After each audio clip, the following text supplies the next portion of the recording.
نحمده ونصلي ونسلم على رسوله الكريم اما بعد اعوذ بالله من الشیطان الرجیم بسم اللہ الرحمن الرحیم یا ایها الذین آمنوا اذا تتقوا اللہ یجعل لکم فرقانا۔ حضور صلی اللہ علیہ وسلم کے حدیث شریف ہے کہ جب کوئی بندہ مومن سیاہ گناہ کرتا ہے تو اللہ تعالیٰ اس کے دل پر سیاہ نقطہ لگا دیتا ہے۔ ان العبد اذا اخطأ خطیئۃ نکت فی قلبہ نقطۃ سوداء کے الفاظ حدیث میں آئے کہ سیاہ نقطہ اللہ اس کے دل پر لگا دیتا ہے، اور جب وہ توبہ استغفار اور رجوع اللہ کرتا ہے تو سیاہ نقطہ اللہ اس کے دل سے ہٹا دیتے ہیں، اور پھر جب دوبارہ وہ کوئی گناہ کرتا ہے تو اللہ تعالیٰ پھر یہ نقطے کو مزید بڑھا دیتے ہیں، یہاں تک کہ حدیث شریف میں آتا ہے کہ وہ سیاہ نقطہ دل کو ڈھانپ لیتا ہے۔ تو آج ہم کشف کے بارے میں بات کریں گے، چونکہ ہم نے پچھلی سیریز میں کشف کی حقیقت کو واضح بیان کیا اور سلاسل سے کشف کو ثابت کیا کہ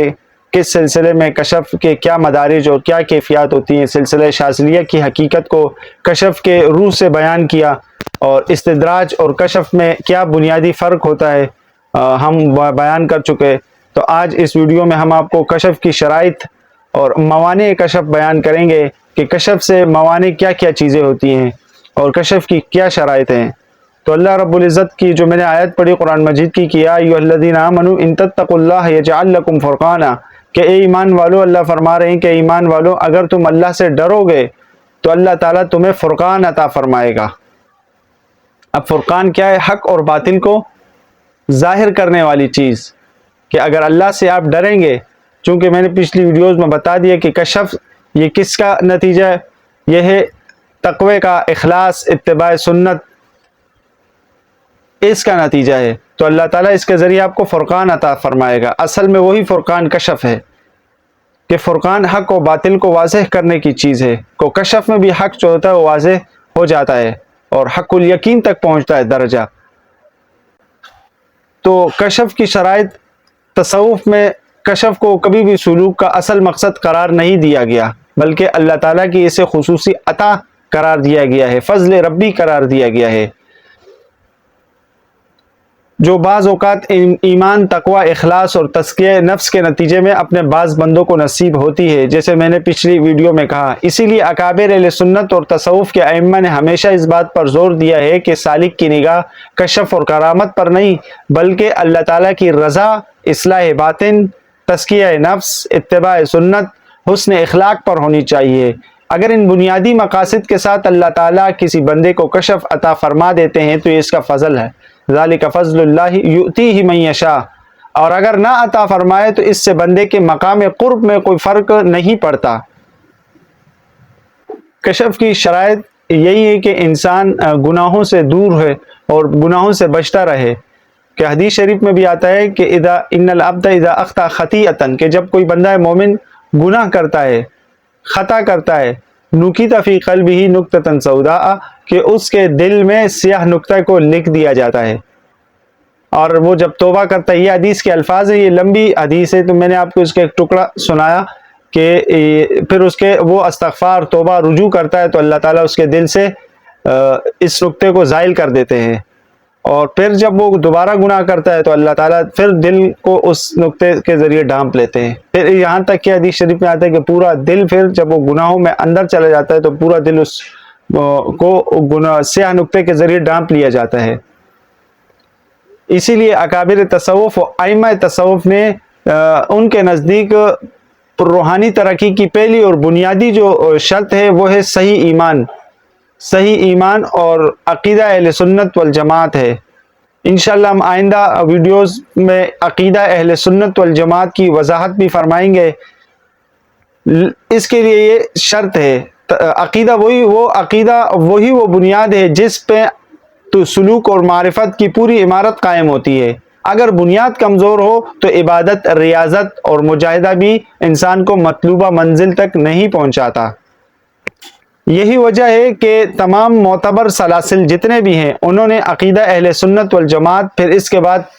طریقت اور سلوک کی تعلیم دی ہے، کیونکہ صحیح عقیدہ کے بغیر روحانی ترقی یہ بہت ناممکن ہے، اور صحیح عقیدے کے بغیر روحانی واردات بھی انسان کو محفوظ راستہ نہیں دکھا سکتی۔ اس کے بعد جو سب سے اہم شرط ہے، یہاں ہم کشف کی شرائط بیان کر رہے ہیں، اس کے بعد جو سب سے بنیادی شرط ہے وہ ہے اتباع سنت۔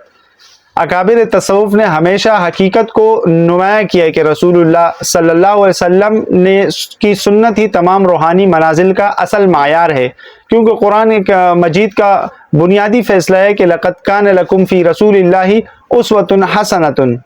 دوسری جگہ قرآن فرماتا ہے کہ وما آتاکم الرسول فخذوہ وما نہاکم عنہ فانتہوہ، کہ جو رسول اللہ صلی اللہ علیہ وسلم آپ کو دے دیں تو اسے لے لو، اور جس سے رسول اللہ صلی اللہ علیہ وسلم آپ کو منع فرما دیں تو اس سے منع رہو۔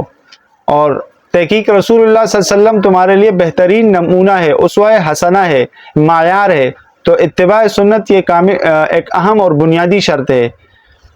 اسی اصول کو بیان کرتے ہوئے جس شخص کو تعلق قرآن و حدیث سے مضبوط نہیں ہو وہ اس طرح کا پیشوا نہیں بن سکتا۔ یہی وجہ ہے کہ سلسلہ شاذلیہ، سلسلہ نقشبندیہ، سلسلہ قادریہ، چشتیہ کے اکابر امت نے استقامت کو ہر کشف اور کرامت کے سے زیادہ بہتر قرار دیا ہے، کیونکہ اللہ تعالیٰ کی بارگاہ میں اتباع سنت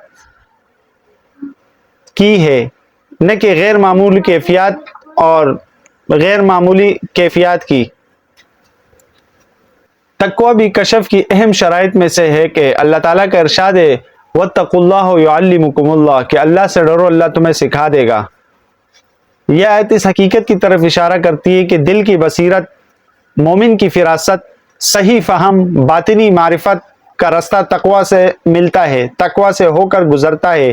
جب انسان گناہوں سے بچنے، اللہ تعالیٰ کے احکام پر عمل کرنے اور اس کی نافرمانی سے اجتناب کرتا ہے تو اس کے دل سے غفلت کے پردے آہستہ آہستہ ہٹنے لگتے ہیں۔ جیسے کہ میں نے حدیث شریف بتائی کہ جب انسان گناہ کرتا ہے تو سیاہ نقطہ اس کے دل پر رکھتا ہے، جب وہ توبہ کر لیتا ہے تو وہ نقطہ ہٹ جاتا ہے۔ اخلاص اور روحانی ترقی، اخلاص جو ہے وہ روحانی ترقی کی روح ہے۔ اگر عبادت، ذکر و مجاہدہ، ریاضت کا مقصد اللہ تعالیٰ کی رضا کے بجائے شہرت ہو، کرامت ہو، کشف، مریدوں کی کثرت، بنیاد یا دنیاوی معرفت ہو تو یہی نیک اعمال انسان کے لیے وبال بن جاتے ہیں۔ جیسے کہ ایک حدیث میں آتا ہے کہ القرآن حجت لک او علیک۔ اہل تصوف کے نزدیک اخلاص کا مطلب یہی ہے کہ بندے کے تمام اعمال صرف اور صرف اللہ تعالیٰ کی خوشنودی کے لیے ہوں اور اس کے دل میں غیر اللہ کی طلب بھی باقی نہ رہے۔ اسی طرح تزکیہ نفس کشف کے لیے بہت ضروری شرط ہے۔ تزکیہ نفس، یا ایھا الذین آمنوا اتقوا اللہ وکونوا مع الصادقین، اسی میں بھی تزکیہ نفس کی طرف اشارہ ہے، اور تزکیہ نفس ہی دراصل کشف کے لیے بہت ضروری شرائط میں سے ایک اہم شرط ہے۔ جب تک دل انسان کا تکبر، حسد، کینہ، بغض، دنیا، حب جاہ، شہوات، غضب جیسی باطنی بیماریوں سے پاک نہ ہو، وہ انوار الہی کا صحیح طور پر مظہر نہیں بن سکتا۔ تصوف کا پورا نظام اور حقیقت انہی امراض کے ارد گرد، انہی امراض کے علاج اور نفس کی اصلاح کے لیے ترتیب دیا گیا ہے، تاکہ دل اللہ تعالیٰ کی معرفت قبول کرنے کے قابل ہو جائے۔ دوام ذکر بھی سلاسل تصوف میں بنیادی اہمیت رکھتا ہے۔ سلسلہ شاذلیہ، سلسلہ قادریہ، نقشبندیہ اور چشتیہ اس بات پر متفق ہیں کہ ذکر الہی دل کو ثقیل کرتا اور غفلت کے پردے ہٹاتا ہے، بندے کو اپنے رب کی طرف لے کر جاتا ہے، اپنے رب کی طرف متوجہ کرتا ہے۔